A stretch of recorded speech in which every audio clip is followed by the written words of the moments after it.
Vale. Tania, bueno, yo soy suiza, pero con 20 años me fui a Valencia y empecé a estudiar arte dramático. Soy actriz de texto, tal cual. Y estuve trabajando bastante, trabajé con Brahman Teatre, que es una compañía de Valencia, con otros compañeros de la escuela, estuvo Cancrena Teatre, que ahora ya es otra cosa. Y empecé a conocer, ahí conocí a Marcos, que es el director de una compañía de danza que se llama La Veronal, que también ahora está aquí afincada en Barcelona.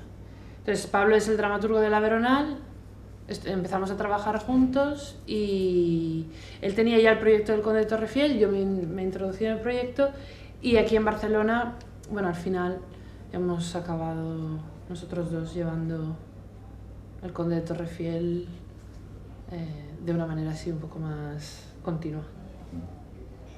Pablo. Pues yo con 18 años me fui a Valencia a estudiar filosofía. Hice el primer ciclo, no acabé la carrera, pero hice el primer ciclo y luego me pasé a estudiar dramaturgia en Madrid, en la RESAD. Yo ya sabía que esto iba a ser duro, entonces ya me planteé la idea de 2 años en Madrid, 2 años en Barcelona, porque 4 años en un mismo sitio hubiera sido complicado, entonces ya tenía intención de hacer dos años en Madrid, 2 en el Instituto del Teatre. Hice 2 en Madrid, 2 en Barcelona y ahora mismo encontré un grupo de gente en Barcelona con lo que puede empezar el Conde de Torrefiel, y entre ellos Tania.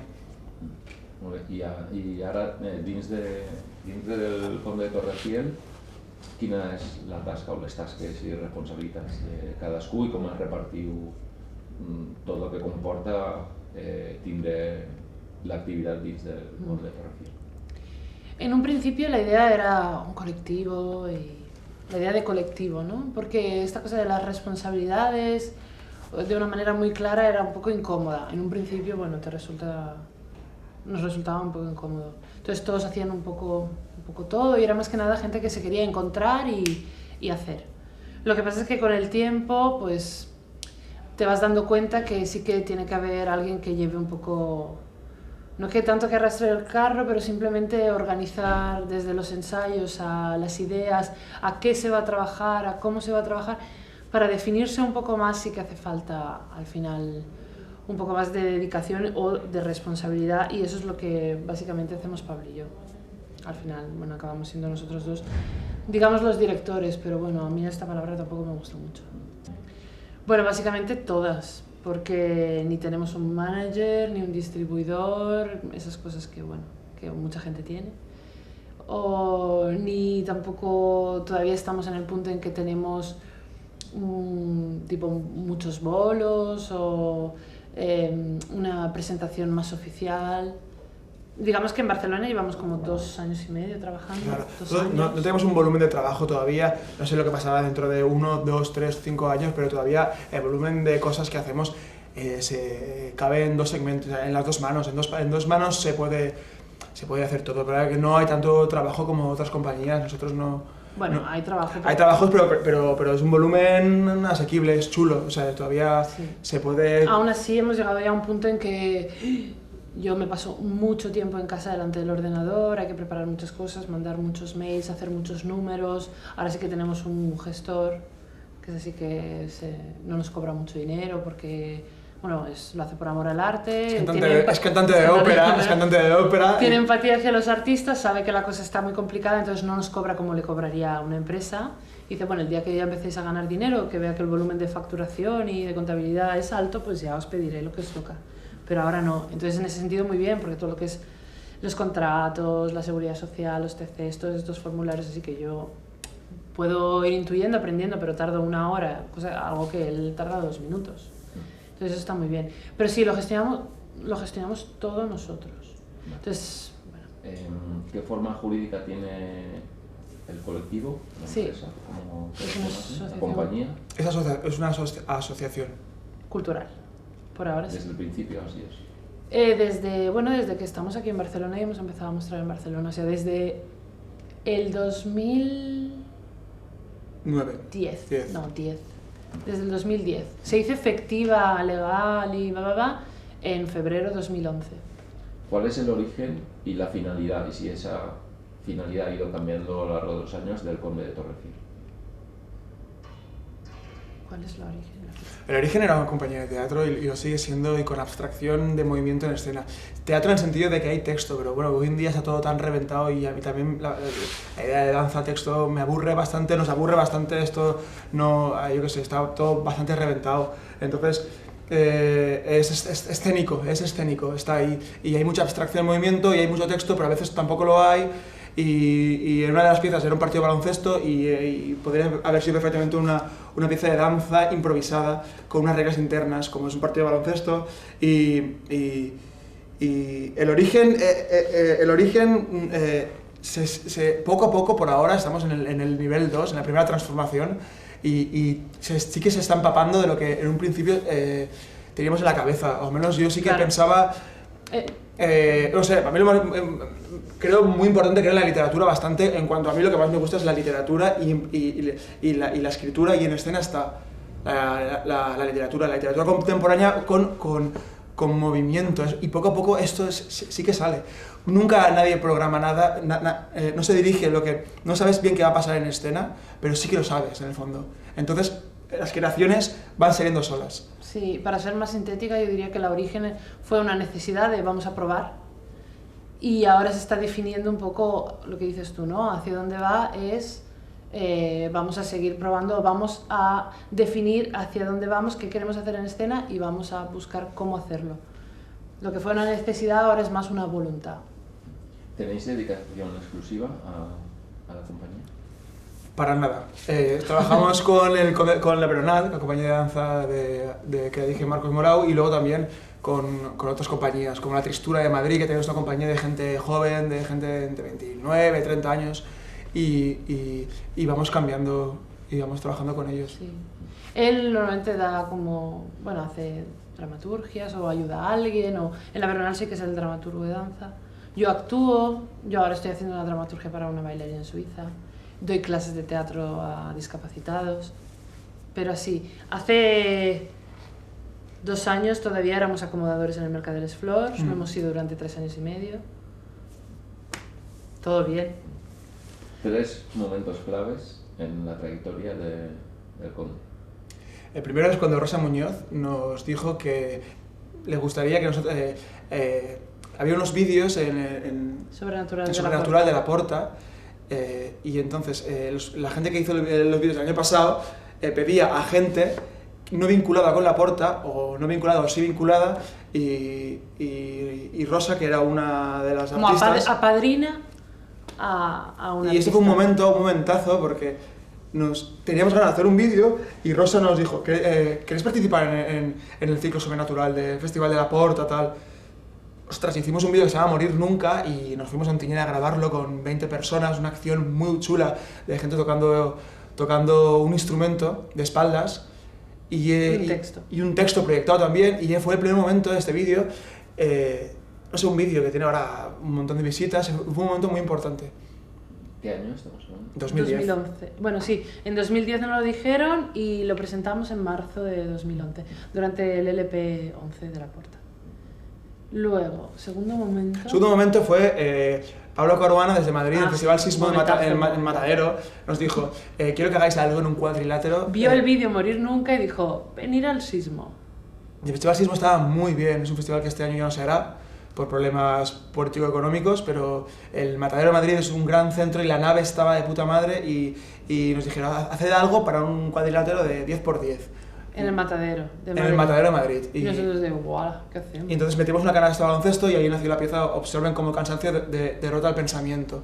Entonces fue un momentazo porque las piezas eran de danza, y de repente una de esas piezas metía una canasta y hacían un partido de baloncesto con un texto también. Entonces, por lo que te digo de que empezamos ya a juntar abstracción de movimiento con texto, y fue un primer momento chulo.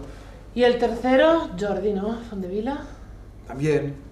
Jordi Fondevila nos llamó para el Neo, entonces es la primera vez que estábamos en el Mercat de les Flors, en un sitio así en Barcelona, más oficial, en un festival, porque festivales nosotros hemos hecho el Sismo y el Neo, poco más. También yo diría... Inmediaciones y... Sí, pero ahora... Los primeros, pero los momentos... Eso fue en Fondevila, el Neo, en 2012, en mayo. Pero yo también nombraría a Semo en aquel lejano noviembre de 2010, cuando teníamos una obra, 3 piezas cortas, y fuimos al Antic Teatre en plan, ¿dónde vamos? Pues al Antic Teatre.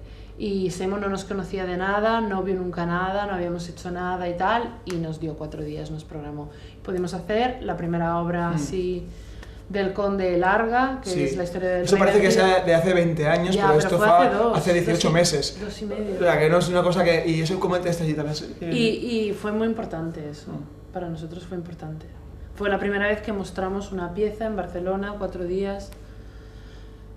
Fue importante, sí. Que estáis uniendo como los momentos siempre a alguien, ¿no? Sí, totalmente. O sea, cada momento me habéis dicho como una persona que ha apostado por vosotros. Sí.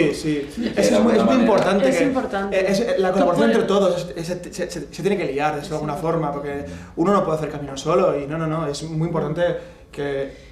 Para nosotros siempre ha sido muy importante que alguien valorara nuestro trabajo, arriesgara por él, o apostara por él, mejor dicho, y decidiera, pues, presentarnos de alguna forma, padrinarnos no es la palabra, pero sí, absolutamente, si no te quedas con, vale, tus ideas, tus ensayos, tu obra y tal, pero tiene que ser vista, tiene que estar en el contexto adecuado, en el lugar adecuado, con el público adecuado, eso es importante, no podemos decir que no. Sí, nosotros, no podemos eludir lo que es la parte final de un trabajo que es su presentación. ¿Cuál es el proyecto que tenéis en desarrollo ahora mismo? Hay 2 cosas.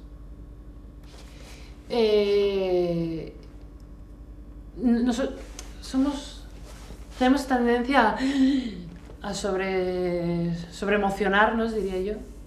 Entonces en 1 año y medio hicimos 2 obras ahí, y acabamos un poco agotados, porque también no es solo el Conde, ¿no? Siempre hemos estado hasta ahora. También estaba la Veronal, que estaba empezando a tener pues, estrenos más grandes y tal, entonces, quieres que no, nos cogía mucha energía. Entonces hicimos Observen, hicimos Haneke y nos cogió mucha energía, entonces decidimos, vamos a parar y hasta el año que viene no vamos a hablar de nada nuevo. Por supuesto la sangre te hierve un poco y hay ganas y tal, pero nuestra idea era que ahora los trabajos que habíamos hecho, que de alguna forma, más o menos, pero intentar hasta el final, que pudieran ser vistos en diferentes espacios, festivales o lo que sea. Pero si no, hacer obra, estrenar y morir, eso nos parecía quemarnos. Entonces no queríamos eso. Entonces, por una parte está eso, ¿no? Intentar un poco que estas obras se vean. Mejor o peor, lo estamos consiguiendo, estamos, poniendo siempre ahí que están Observen y están Haneke para ser vistas. Por otro lado, ahora sí que tenemos un nuevo proyecto, pero ya es para el otoño de 2013. Vamos a hablar de estos 2. Si de estas 2. Título y de qué trata. Sí, si es como que han salido los 2 más o menos al mismo tiempo, hablemos de los 2, ¿eh? Tampoco hay por qué dejar uno... ¿De Observen y Haneke dices? Sí. Vale. ¿No? Pues son los 2 últimos títulos, son los que estáis en el intento de no aparcarlos, sino de que se vean y que rueden. Exacto. Y que tengan más vida, ¿no? Entonces, título del proyecto y de qué trata. A lo mejor podríais hablar cada uno de uno. Sí. Empieza tú con Observen. Pues la pieza de Observen como cansancio de derrota de pensamiento es una acción clara de un partido de baloncesto, es una pieza de unos 50 minutos, es un partido de baloncesto, se juega baloncesto y hay un texto en voz en off durante 45 minutos donde paralelamente se yuxtapone el cansancio y cómo se demora el tiempo de los 6 juegos de baloncesto y cómo se demora el discurso intelectual de la voz en off. La voz en off son un hombre y una mujer que hablan todo el rato, se cuestionan y hasta que acaban. Es una acción muy clara. Es una pieza performática en el sentido de no tiene teatralidad, no hay trucos, no tiene sorpresas. Y es una pieza muy divertida. Es una pieza muy divertida. Es la única pieza que salgo yo a jugar baloncesto. Es una pieza de baloncesto. El baloncesto también tiene un matiz un poco cándido, pero un poco sensible, porque la gente que juega baloncesto, esto yo lo he hablado muchas veces con Rubén Ramos, la gente que juega baloncesto tiene una sensibilidad diferente a la gente que juega al fútbol. Por los temas, en el fondo, la gente que juega baloncesto era un poco más rockeros que la gente que jugaba fútbol. esto es en rasgos generales, pero estaba bien juntar esos dos temas. Un discurso intelectual, un discurso de dos personas, un hombre y una mujer, con la idea de jugar baloncesto. ¿Y el otro? El Haneke. El Haneke sigue más o menos la misma línea, o sea, siempre hay un movimiento que no se relaciona del todo o para nada con lo que es el texto. El texto siempre tiene una importancia primaria, diría yo, pero el movimiento no es el clásico movimiento teatral, no son acciones teatrales, nada que ver con el naturalismo, ni situaciones claras, ni bla, bla, bla. Los textos son un poco más descarnados, los de Haneke, son un poco más rápidos, un poco más directos, se acercan, estábamos muy con la idea del cómic, de los videoclips, de la rapidez, de el lenguaje más, no callejero, pero menos filtrado, digamos, por la poética teatral o lo que sea. El título... Escenas para una conversación después del visionado de una película de Michael Haneke. Y queríamos con el movimiento hacer cosas así como muy mínimas y muy raras. Queríamos todo el rato bichos en escena. No teníamos ni idea de cómo hacerlo. Entonces tuvimos una residencia en el Adriatic y estuvimos 3 semanas trabajando cosas que ni nosotros sabíamos qué era.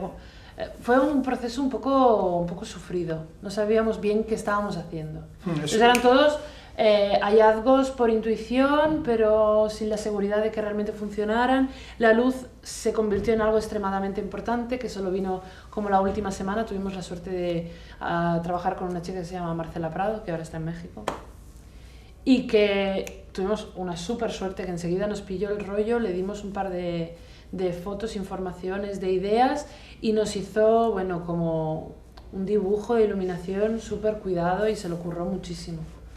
Y cobró mucha vida, gracias a la iluminación. Pero estrenamos en el Antique y estábamos acojonados, no sabíamos qué habíamos hecho. Realmente no teníamos ni idea. Se hizo la pieza en un mes. Es que yo empecé a escribir los textos en una semana, en 7 días, y se ensayó hicimos como 15 sesiones o 12 sesiones de trabajo y se hizo la pieza. Teníamos muchas ganas de que sabíamos a dónde queríamos llegar, pero fue bastante ensayos con pistolas, ensayos muy rápidos, ensayos muy forzados, con cuchillos, muy rápido, y salió lo que salió. Nos podíamos haber hecho mucho daño, ¿verdad? Sí.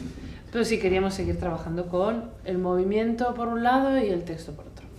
Vale, pasemos a un aspecto así más económico, presupuesto de un proyecto y de otro. Es bastante gracioso porque, no sé, nosotros estamos viendo ahora las reuniones que está haciendo la plataforma 8 de octubre y a nosotros no nos tocan nada porque nosotros no tenemos ningún tipo de subvención. Hemos recibido becas, pero las becas te las puedes gastar comprando una moto. Que sí, no... pero la beca también la recibimos después, que fue... Oh, claro, después. Hemos recibido becas del CONCA, una beca de 5.000 euros, pero que no hay que demostrar. Entonces, hemos hecho todo esto, la Porta nos ayudó y la Porta nos ayudó económicamente en un mes. Y Semo nos dejó la Adriatic para ensayar 2 semanas, pero subvenciones nosotros todavía no hemos tenido ni una. Pero bueno, a nivel pragmático, ¿qué es lo que quieres saber? Presupuesto. ¿No? Presupuesto. El presupuesto de Observen, yo diría que son los 1.500 euros que nos dieron la Porta para la residencia, los espacios cómodos. Y luego, bueno, hicimos un bolo en el Sismo y nos pagaron. Eso no creo que sea presupuesto, ¿no? Eso es un bolo. Es un bolo. Cobrar un bolo no es un presupuesto, es trabajo. Claro. Entonces, cómoda lo hicimos con 1.500 euros, que no hacía falta. Sí, la de baloncesto con 1.500 euros y con Haneke nada. Con Haneke nada. Vale. Nuestro dinero. ¿Ayudas recibidas? Aunque lo hayas comentado, pero vale, sí, sí, necesito editarlo luego. Sí, vale. En 2011, posteriormente al estreno de Observen como el cansancio, derrota el pensamiento, recibimos la beca de recerca y creación del CONCA. Y tuvimos mucha suerte porque lo recibimos en doble. O sea, él recibió 5.000 y yo recibí 5.000. Este dinero nos ha ayudado luego para hacer Haneke también. Obviamente para vivir, para hacer Haneke, lo invertimos en lo que es el proyecto. Con la beca del CONCA y se hizo las 2 piezas. Porque... Y este año Pablo ha recibido otra vez la beca de recerca y creación, solo él, yo no. Pero claro, no sabemos si se va a cobrar ni cuándo se va a cobrar por todo lo que está pasando. ¿Por qué comentabas antes, Pablo, lo del 8 de octubre? La plataforma está a partir de la crisis de no hay dinero, no se pueden pagar las ayudas. Por la solidaridad, porque es una palabra que está muy desgastada, que da un poco de risa decir esto, es una palabra un poco como religiosa, solidaridad, pero nosotros, o sea, nos estamos de alguna forma implicados con esa idea de que de que esta forma tiene que volverse a juntar algunas cosas y hemos ido a 2 o 3 reuniones, aquel día que fuimos todos enfrente de la oficina de Mascarell y nosotros, a mí me la suda, yo no recibo ningún tipo de dinero, no me toca nada, no estoy ni con créditos, sí, pero que no estamos en este, con otro no está liado, pero aún así creo que debe estar allí por la idea de comunidad, una cosa así, solidaridad, que es una palabra que es una palabra de mierda, pero sí que es importante hoy en día volver a rescatar algunas cosas que están muy cascadas, algunas palabras como estas, por la idea de como que se está cayendo todo, intentar reconstruir ya, a partir de ya. Y no sé, por la plataforma del 8 de octubre, por esto lo digo. A nosotros económicamente no nos toca nada. ¿Por ahora? Por ahora, por esto, como no nos toca por ahora, o sea, no tienes un cáncer ahora, pero te puede venir dentro de 20 años. Y es estar alerta. ¿Qué pensáis de las ayudas? ¿Son es necesarias? Un tema, ¿No? ¿De qué manera se puede mejorar? Bueno, nosotros... Es un tema complicado, yo no tengo una opinión clara, sí que tengo ciertas ideas, pero no sé si tengo una resolución mental sobre eso. En general yo no estoy en contra de las ayudas, no del todo, pero tampoco estoy muy a favor a que solo y únicamente estén unas ayudas y que la gente dé por hecho que se le den unas ayudas y que con eso vaya a crear y vivir. Sobre todo porque también las ayudas que se dan, según quién, son un poco migajas. Entonces, ¿realmente ese es el nivel de vida que queremos? ¿O qué queremos? El problema de la ayuda es que es un poco anestésico, me he dado cuenta. Me parece que la gente se queda muy en mi trabajo lo hago y pum. Pero siempre nos olvidamos de esta cosa que es la parte de la presentación y para qué está, o sea, para qué es tu producto, para quién, para qué sirve, dónde trabaja, o sea, no podemos pararnos en la hago, la presento, la estreno y la justifico. En ese sentido, el mecanismo de ayudas me parece una trampa, que no me interesa. Por otro lado, la creación escénica es un proceso muy lento y no va al ritmo económico de nuestro sistema, yo creo. Entonces, sí, siempre necesitas una ayuda, porque necesitas un tiempo de pensar, crear, elaborar, pum. Y eso solo, como no generas dinero mientras creas, no lo puedes sostener. Entonces, sí que yo lo necesito, yo creo que lo necesito. Ahora porque estamos trabajando con nuestros recursos y a mínimos y tal, pero es un desgaste, realmente, porque no puedes estar focalizado en una creación, siempre estás con la idea de cómo conseguir dinero, ya no solo para la creación, sino para pagar el alquiler, para comer, para vestirte, para ver, viajar, lo que sea, para vivir, vamos. No sé, entonces esta pregunta sobre las ayudas, no sé, no sabría qué decir, no tengo una conclusión. Vale, vamos a entrar en un tercer bloque. Aquí tenemos bastantes preguntas, así que os pediría Focalizarse. Concretar. Sí, concretar. Eso no quiere decir que no la razonéis y reflexionéis, que es realmente lo interesante, pero tened en cuenta que hay veces como empezamos a parte de una pregunta concreta, empezamos a razonar y luego va a venir seguramente una pregunta que va a abordar algo que ya estás razonando, ¿no? Pero Vale. si alguien contesta, el otro puede matizar, ¿eh? Vale. Sí. O sea, que no se pierde tampoco la información por querer hacerlo rápido. ¿De dónde partes para comenzar un proyecto?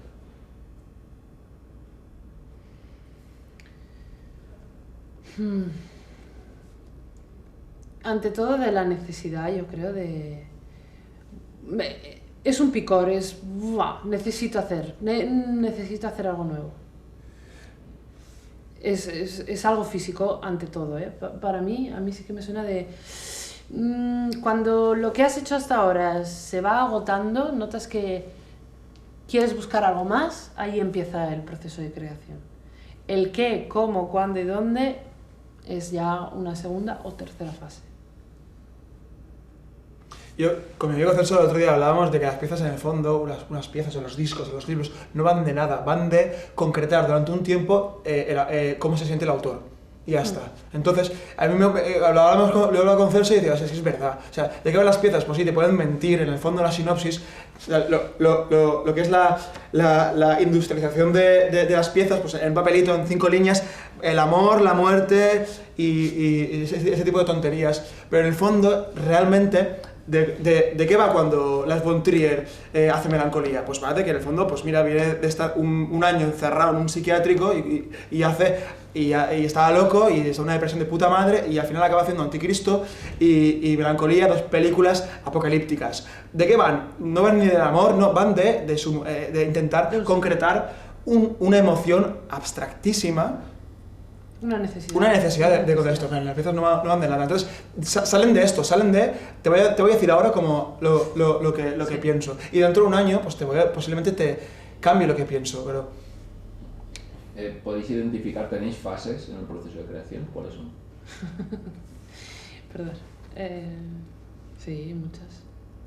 Nosotros somos bastante desordenados a la hora de crear. Entonces no está... Voy a pensar el concepto y luego voy a ver, voy a leer... No funcionamos muy así. Es un poco de eso. ¿Cómo está la máquina? ¿Qué me está pasando últimamente? ¿Cómo va? ¿Qué veo? ¿Qué leo? ¿Qué miro? ¿Qué me pone?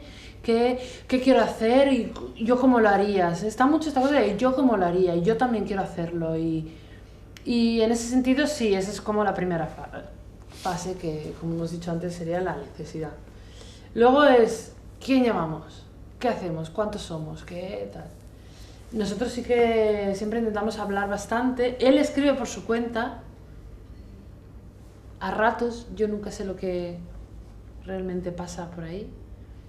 Hasta que realmente no están como un poco más articulados, entonces ya nos ponemos a ver los textos, dónde se pueden meter o cómo se pueden meter en esta necesidad, ¿no? Y siempre la fase más complicada es concretar, ¿no? Ensayar y ver realmente todo este meollo de ingredientes hacia dónde va. Porque hasta que no tienes algo así más concreto, dices, hostia, vale, seguimos por aquí. O te vienen cosas nuevas y el tiempo pasa. Pero sí, es un proceso bastante desordenado. Yo no sabría compartimentar realmente el trabajo de una manera muy clara, ¿eh? ¿No? No.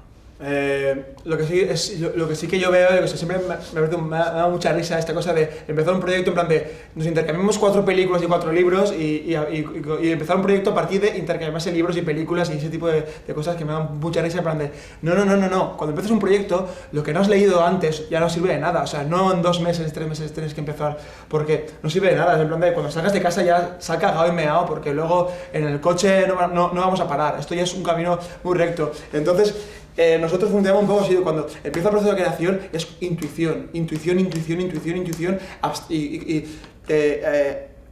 crear desde la forma más rota posible y los últimos 10 minutos hacer la pieza.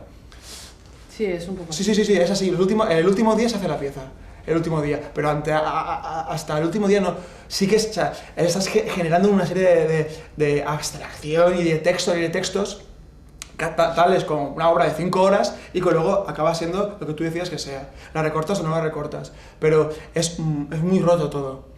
Entre nosotros tampoco la comunicación es así muy clara o bestia de nos reunimos y te voy a contar y te voy a decir y vamos a trabajar sobre... Sino de te paso vídeos, me pasas textos, te paso vídeo, pues aquí podríamos... vale, pues... o de repente desde hoy, mira esto, a ver... Es todo un poco, como te he dicho, repito, desordenado. ¿Qué modelos de representación utilizas? ¿Qué modelos de representación utilizamos?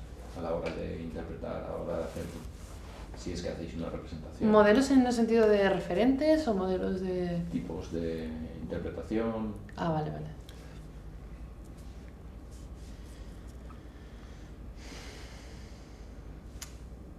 No sé. Bueno, creo que después de años y años y años de haberlo reventado todo, ahora de repente el teatro en sí, volver a la cuarta pared o ese tipo de cosas, la separación, al público ni lo toques, al público da igual que haya 1000 personas, una persona, una vuelta a la historia, una vuelta a construir escenas, artefactos separados de todo. Nosotros estamos bastante ahí. Intentamos hacer representaciones. No presentamos nada, son representaciones, aunque todo es discutible y todo este tipo de cosas, pero estamos trabajando esto ahora. O sea, es bastante teatral.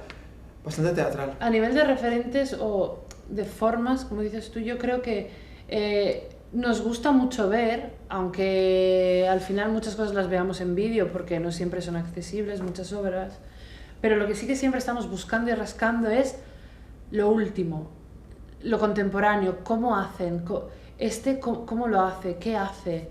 Y las cosas raras es un poco genérico, pero sí lo que está considerado nuevo, también es otra palabra que no me gusta mucho, pero sí, cómo se está presentando el arte escénico contemporáneo, qué forma se está utilizando, cómo se hace eso. Entonces, nuestra idea es cómo se hace de una manera contemporánea lo escénico.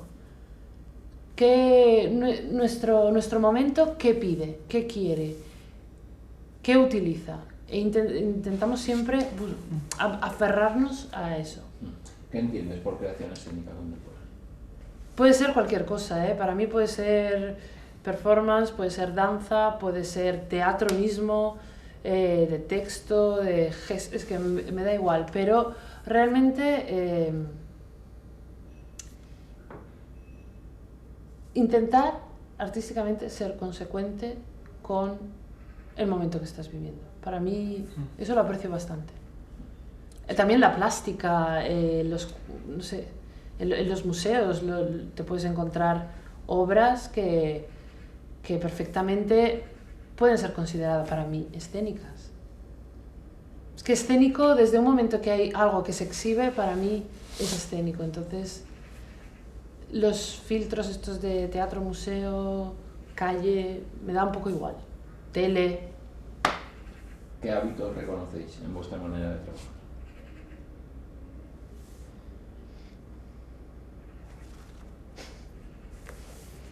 ¿Qué hábitos? La idea del ensayo, o sea, del ensayo conjunto, no en el plan director, intérpretes, yo te digo lo que haces, sino la idea de grupo, eso está bastante presente. La idea de creación a nivel grupal, eso sí que está bastante presente.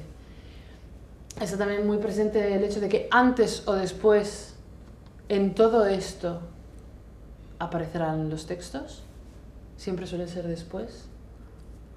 Porque es un trabajo así más íntimo de Pablo. No entiendo. Hombre, estás tú solo en tu sitio escribiéndolo y luego ya los traes. Pero... hábitos. Hasta ahora yo diría siempre trabajar con gente peculiar, diría yo. No tienen por qué ser actores tampoco, o bailarines, sino gente que realmente puede encajar para ese tipo de energía que puede necesitar esa pieza. Sí. Más que realmente pensar de, este es conocido, o este es bueno, este baila muy bien, o me da igual. Pero si físicamente me da cierta energía o me impacta, y sé que puede ser un material así, o un cerebro que con el grupo pueda ir bien y podamos pasar un buen momento. En el fondo es pasárselo bien, ¿eh? Esto es importante, que el hábito de trabajar con gente que exactamente en este momento puedan estar, o sea, puedan ir muy bien para lo que estás pensando. Por ejemplo, el sábado pasado hicimos una cosa desde Teatrón, porque el colectivo Play Dramaturgia de Madrid nos pidió hacer un streaming en directo, una pieza escénica dentro de escenarios del streaming. Y yo pensé, pensamos que David Mayol y Rubén Ramos podrían estar en esta cosa de 20 minutos y entonces, al final, el Conde de Torrefiel y los textos eran de David Mayol, de Rubén Ramos y de Pablo Gisbert. Entramos a una iglesia, en una misa con órgano y con gente rezando y estaba allí la gente adicta y nosotros estábamos hicimos una performance allí, eran unos textos que iban pasando mientras estábamos grabando toda la misa.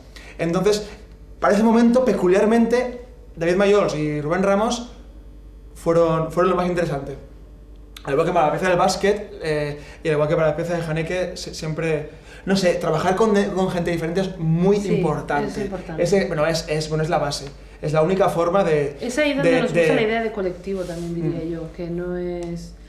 Una jerarquía, la jerarquía es necesaria, yo creo que es necesaria, pero no en ese sentido viejo de jerarquía de escalón 1, 2, tal, sino que sí que los límites estén un poco más difuminados a la hora. El grupo para trabajar es muy importante.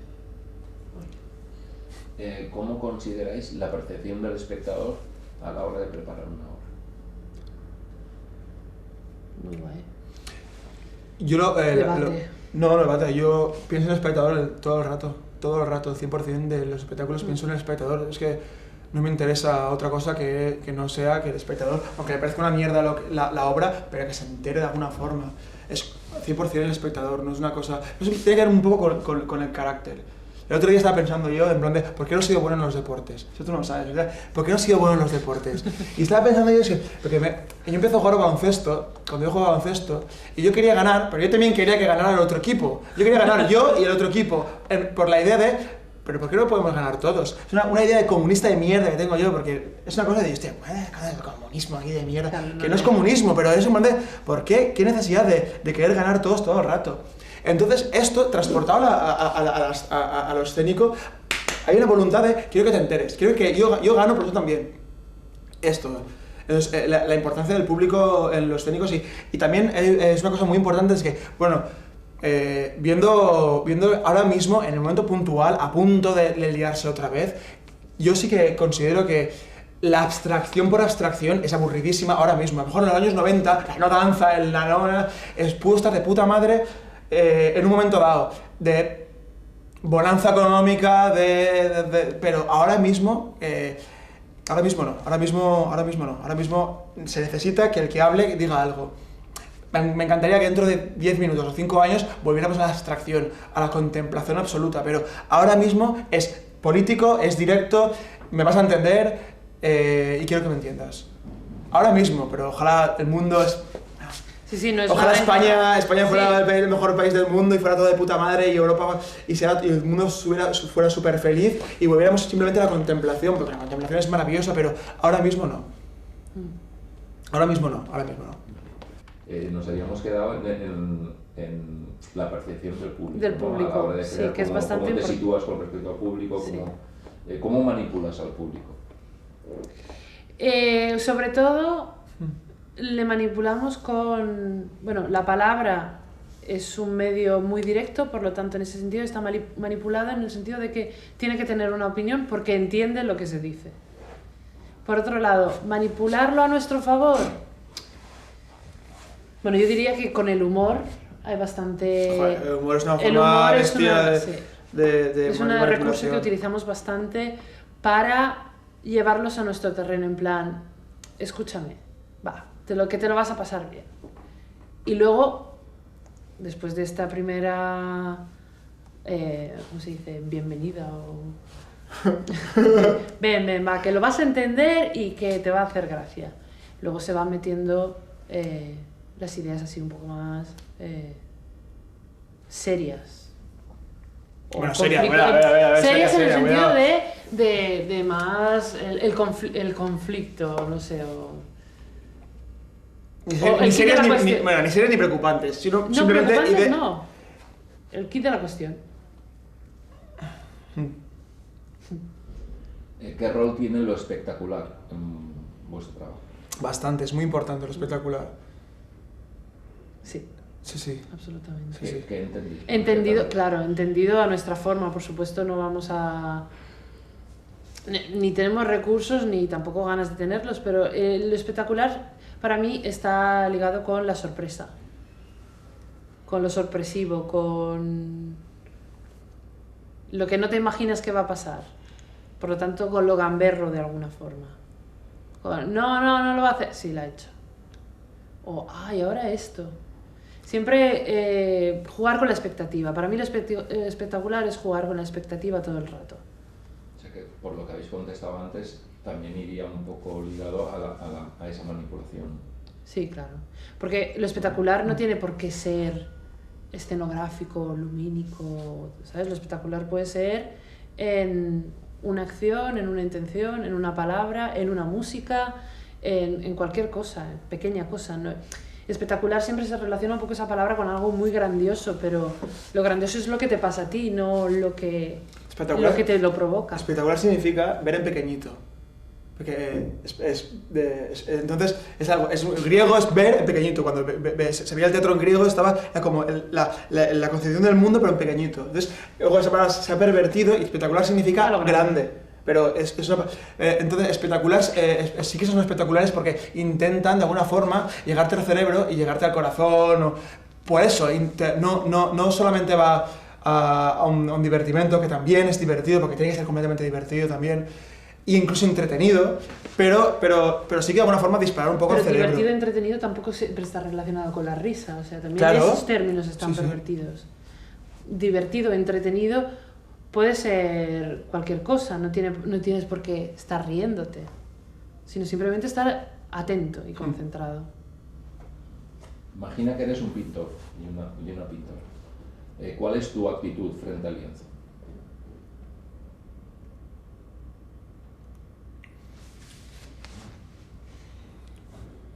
¿Qué pregunta? No, es guay. Sí, es guay. Pero... Es guay. Es guay. Para mí, Tania, mi actitud frente al lienzo sí que sería el color, creo. Es el color, es el color. Sí. Y empezar de pum y color.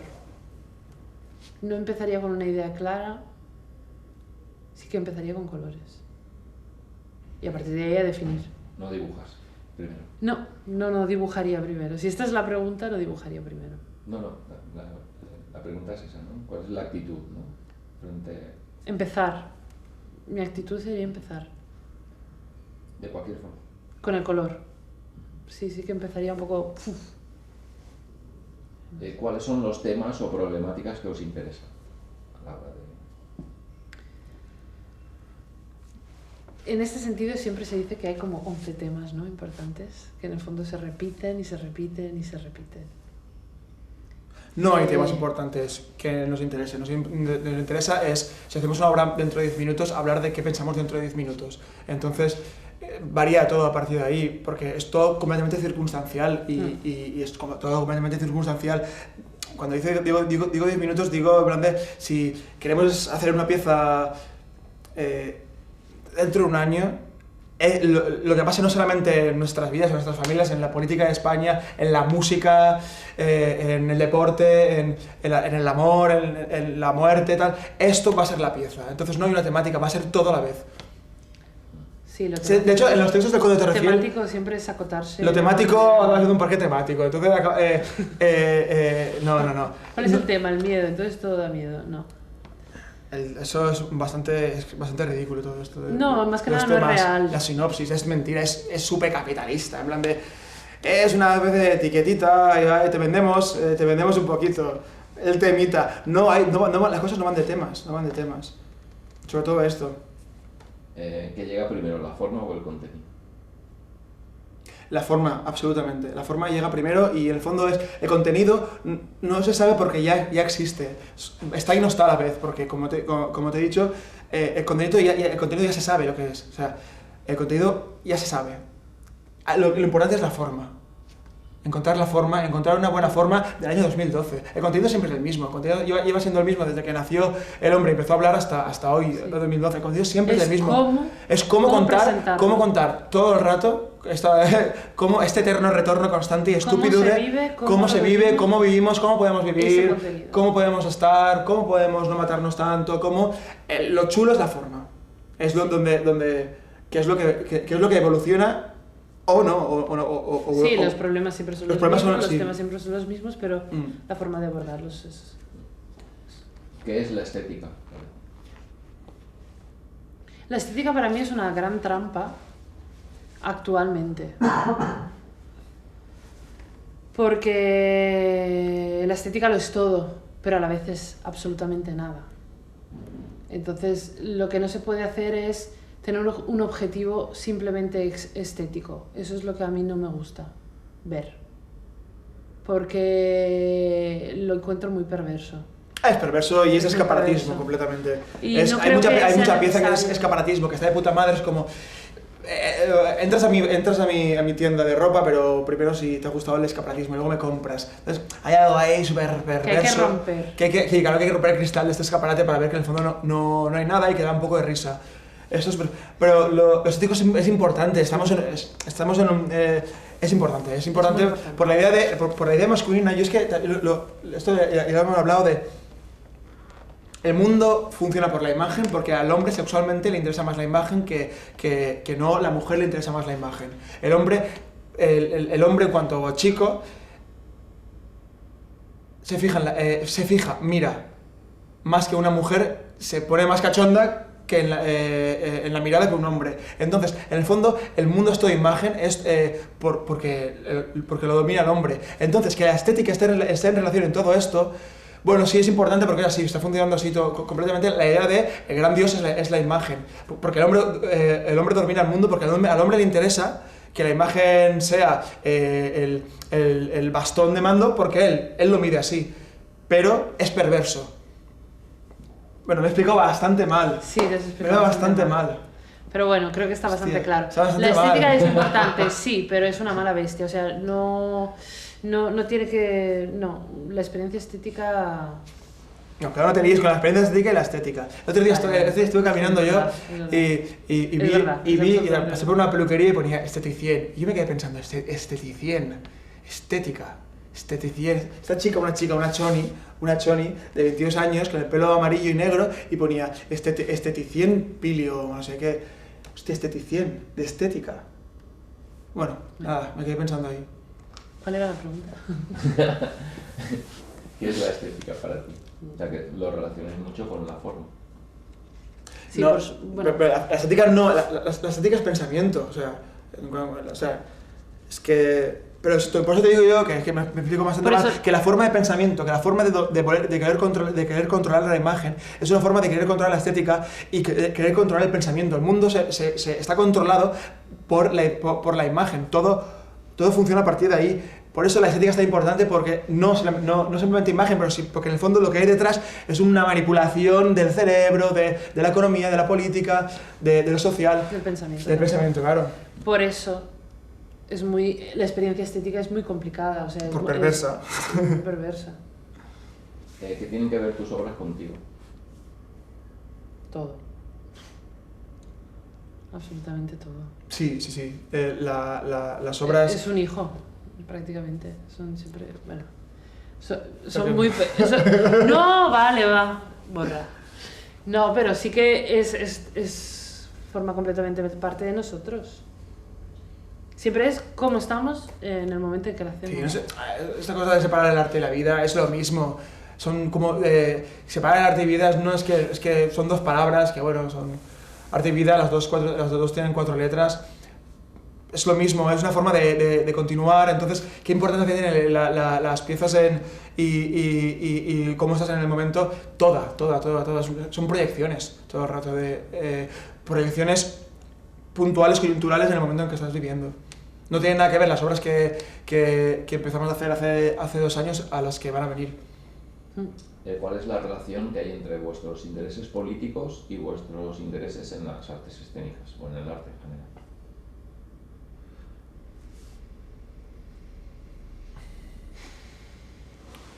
el interés político, nuestro interés político en cuanto a un ciudadano viviendo en una ciudad o un peatón viviendo dentro de una masa, una persona viviendo dentro de una comunidad, las piezas del Código de Torre-Fiel están todo el rato en esta idea de ciudad, en esta idea política del ciudadano dentro con gente.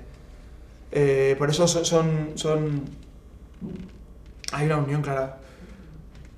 Sí. Pero repíteme la pregunta. ¿Cuál es la relación entre los intereses políticos y los intereses en el arte?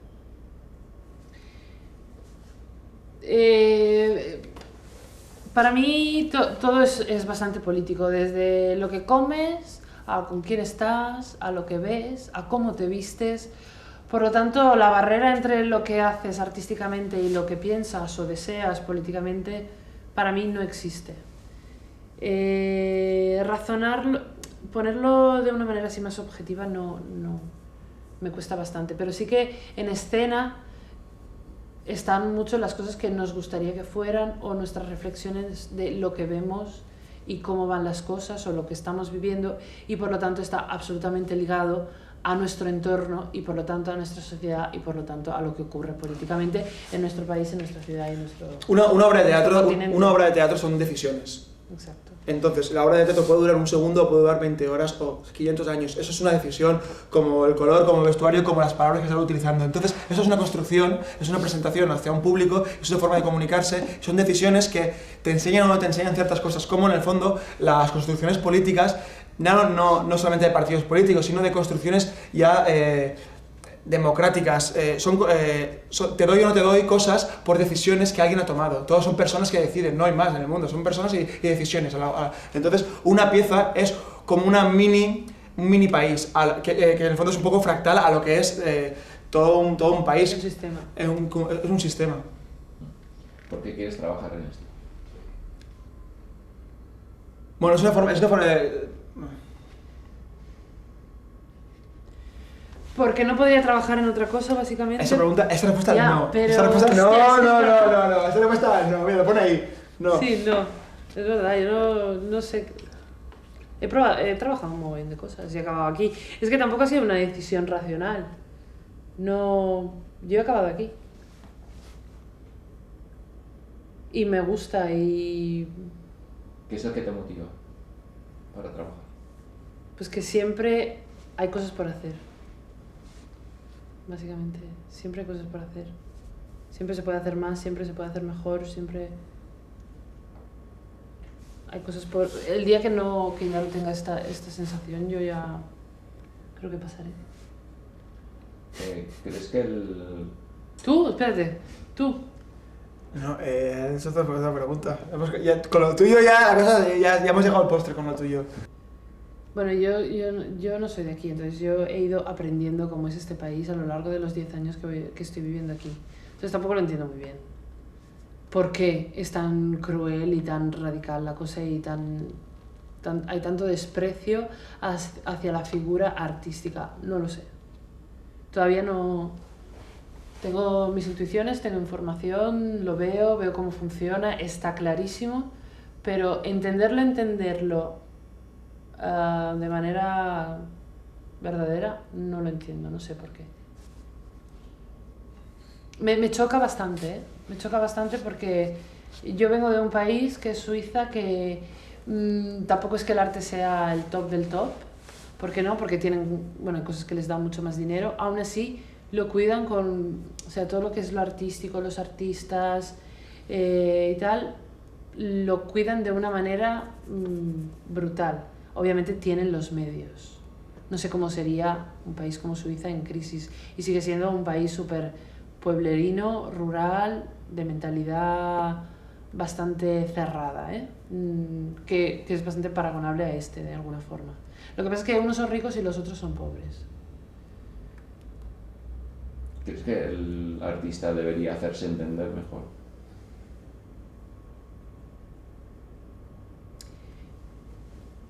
No lo sé, porque en el fondo todo el mundo debería hacerse entender mejor, no solo el artista. Los políticos no se entiende nada, la gente en sí no se entiende nada. O sea, no se entiende nada. Claro. en general. No es que el arte se haya ido a su planeta súper lejano y no esté en contacto con la realidad, es que la realidad en sí es un lío, o sea, la gente no se entiende. La gente no hay son unas islas, cada uno tiene sus reglas internas, de gremio, de grupo y personales, y todo el rato es un tejido subterráneo de intereses y nadie entiende nada. Eso es así. O sea, achacar el arte como algo que no se entiende, que es elitista o para pocos, Habría que, no es verdad, habría que ir es un a reflejo una discoteca valenciana, una discoteca alicantina a las 9 de la mañana y a ir al parking y hablar con los chavales que se están metiendo de todo allí a las 8 de la mañana y preguntarles, oye, ¿por qué no te entiendo? Entonces, es que hay algo nadie entiende nada. Entonces, que un artista se debe de entender, pues al igual que un borracho en un bar de pueblo, un hombre de 50 años. Al igual que... No. Un médico, yo no entiendo un médico cuando me habla. Él sabrá sus cosas, pero yo no las entiendo. Pero vosotros prácticamente habéis nacido en la crisis, ¿no? Sí, totalmente. La pregunta era un poco cómo habéis variado vuestra manera, o cómo crees que has tenido que reconducir un poco tu manera de hacer y de vivir, condicionado por esta crisis, ¿no? Pero eso es una muy buena pregunta, porque nosotros... en un futuro, el Estado va en contra de nosotros todo el rato, y eso es una cosa que ya o la aceptamos o nos vamos a volver locos. Me fío más de tener una subvención de Eroski que del Estado. Entonces, por eso nosotros, bueno, la gente de 30 años que ahora debería empezar a trabajar, o ese tipo de cosas que se dicen, no me fío nada del Estado y prefiero...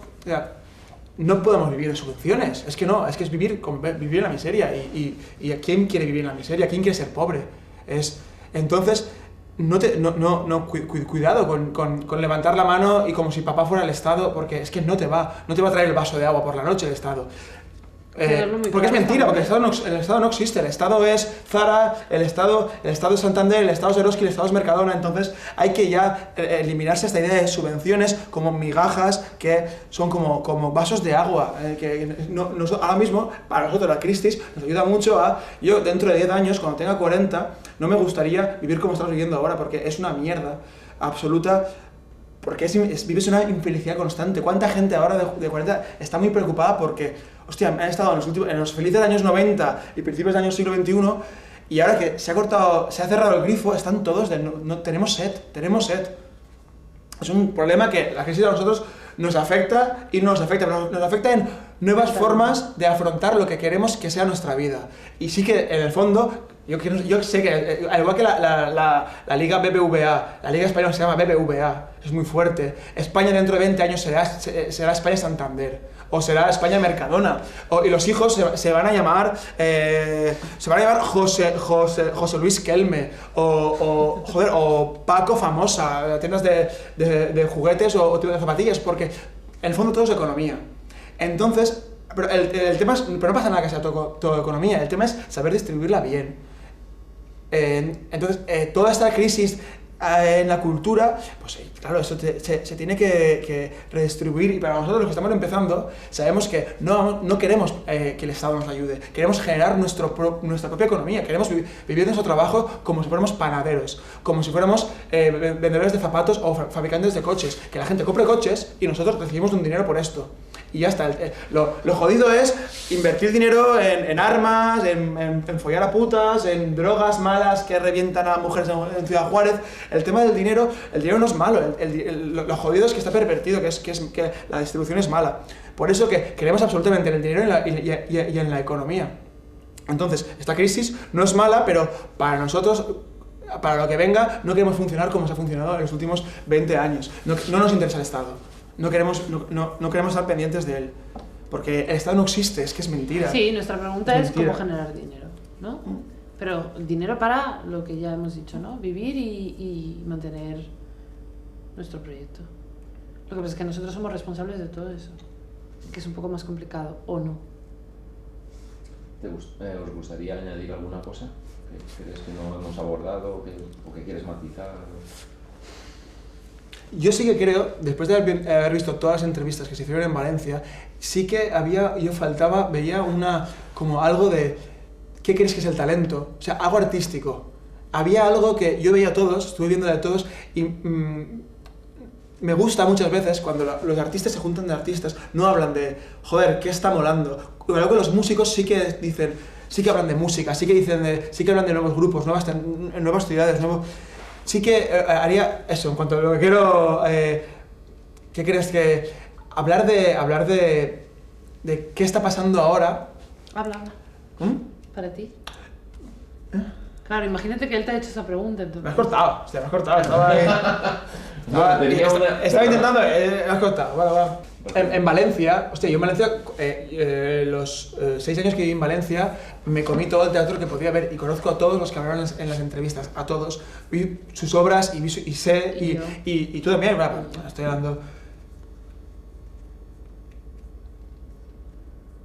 Hay algo muy importante que en Valencia que son las escuelas, es el motor, son los referentes.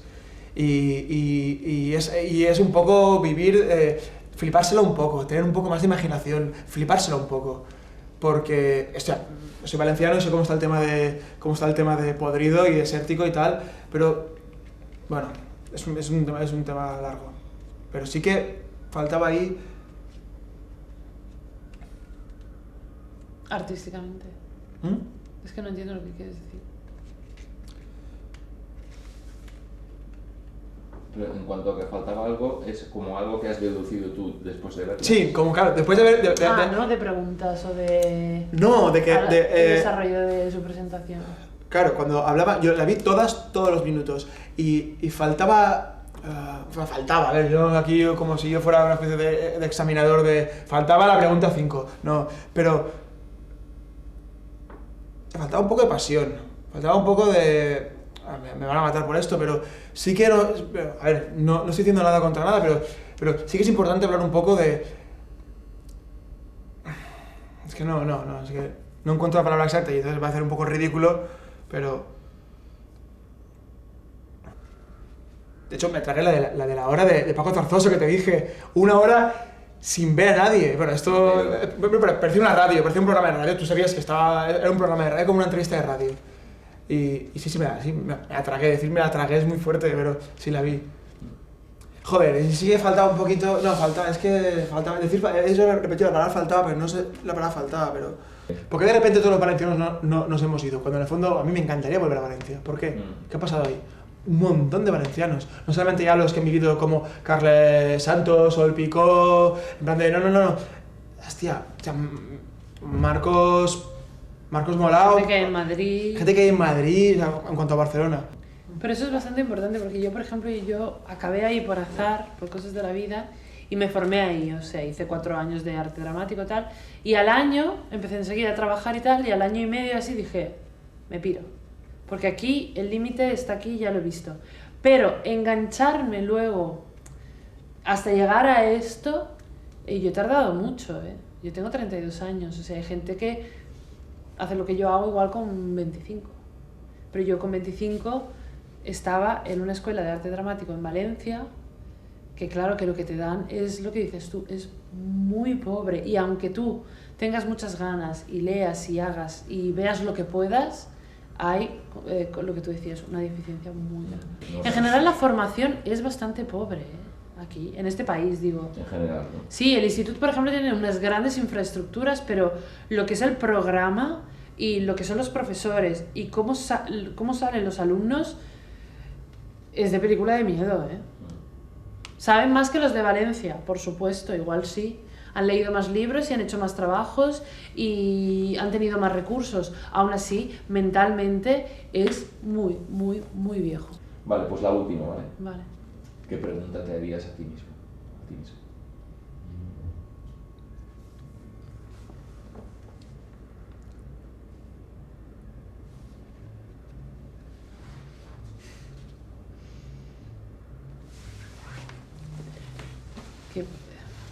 ¿Qué pregunta?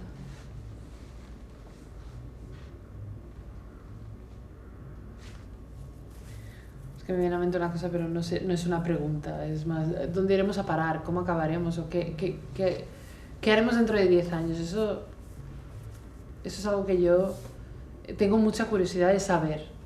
Es una pregunta que yo me haría a mí misma, pero tampoco sabría cómo responderme, sinceramente. Pero sí que tengo mucha curiosidad en ese sentido. Dentro de 10 años, ¿qué? Porque sí que considero que nosotros de alguna forma todavía nos estamos definiendo. No... estamos trabajando, pero no somos muy definidos. Tampoco sé si dentro de 10 años lo seremos. Es verdad. Da igual. Sí, da igual, en verdad. Yo, la verdad sería, ¿cómo puedo conseguir 3 meses para hacer un disco? Que es lo que yo llevo pensando desde hace más de 3 años. 2 años. 2 años. Ya. Necesito 4 o 5 meses porque nosotros hace 3 años grabamos un disco con mis compañeros y nos encerramos un mes en una casa y fue una de las experiencias artísticas, estéticas y políticas más chulas que he vivido en mi vida, encerrarse 4 tíos en una casa lleno de instrumentos y grabar un disco. Y a partir de, bueno, el disco está en internet, Bear Attack, se puede descargar, pero no hicimos un concierto. A partir de ahí empezó el Conde de Torrefiel, empezó, y es como esta novia que tienes que siempre sabes que vas a volver a ella. Y la novia me está pidiendo que vuelva con ella, y yo he tenido otras novias, pero hay otra novia que está ahí. Y es que, ¿cómo puedo sacarle yo a mi vida 2-3 meses para poder hacer un disco? Y luego volver al teatrito, el teatrito y todo esto. Eso es lo que más me preocupa ahora mismo. No puedes combinar, ¿no? Es difícil. Es difícil. Es difícil. Es difícil cuando tienes que pensar siempre en cómo ganar dinero, cómo vivir o cómo... Es difícil. Es difícil. Sí que a nosotros nos apetece hacer también otras cosas, no solo teatro. O sea, en algún momento si yo de repente quiero escribir un libro, yo qué sé, o hacer una película, que nos apetece hacer una película. Es que nos apetece hacer una película. Pero eso es un tiempo que, claro, has tomado una carrerilla y bueno, hay que encontrar las formas, cómo organizarte, cómo gestionarte y cómo coger el tiempo y organizar tu tiempo para realmente no tener al final esta cosa de buey de yo hago teatro o hago piezas escénicas y cada año una. Es que esto no, a mí esto no me interesa. Y la forma de lo musical, por ejemplo, Pablo, lo que explicabas antes, ¿no? O sea, era como el aquí y el ahora es lo que lo harías la misma, o sea, no es como voy ensayando con la parte de la música y hoy grabo un tema o tal, o sea, para ti es como me encierro 3 meses, lo empiezo y lo acabo. Claro, pero es lo que te decía de la idea de teatro está reventadísima, ¿no? Y teatro, escénica, entonces ya hacer piezas escénicas es una tontería, te sale un fanzine, te sale una película, te sale una obra de teatro. Yo me quiero encerrar a hacer un disco, pero es que mejor el grupo se llama El Conde de Torrefiel y dentro de la web hay un disco que es El Conde de Torrefiel y es un disco con 12 canciones. Entonces se puede combinar, pero es que no me interesa que sea teatro porque es como la idea de compañías, la idea de teatro, la idea de compañías teatrales es muy aburrido. Entonces lo importante es completamente ser bastante promiscuo sexualmente con todas las demás compañías, trabajar en una, hacer colaboraciones con otra, estar en Madrid y en Barcelona a la vez, trabajar con la Berona pero con el Conde, pero luego también con la Tristura, a la vez que hacer un fanzine e intentar hacer un disco. Eso tiene que ver un poco con la orgía, ¿o qué? Tiene que ver completamente con una promiscuidad y bastante bien entendida, y bastante bien entendida con los tiempos que corren. No queremos hacer teatro simplemente, no. También a la pregunta de qué te gustaría hacer, pues, ¿qué va a ser el Conde dentro de un tiempo? A mí me gustaría cambiarle el título y llamarle el Conde de Drácula. Cambiarle, ahora que tiene un poquito de nombre, cambiarle el título y reventarlo también, no el Conde de Torrefiel. Reventar el nombre y el conde de Montecristo. Había un tío, un guitarrista belga, Mario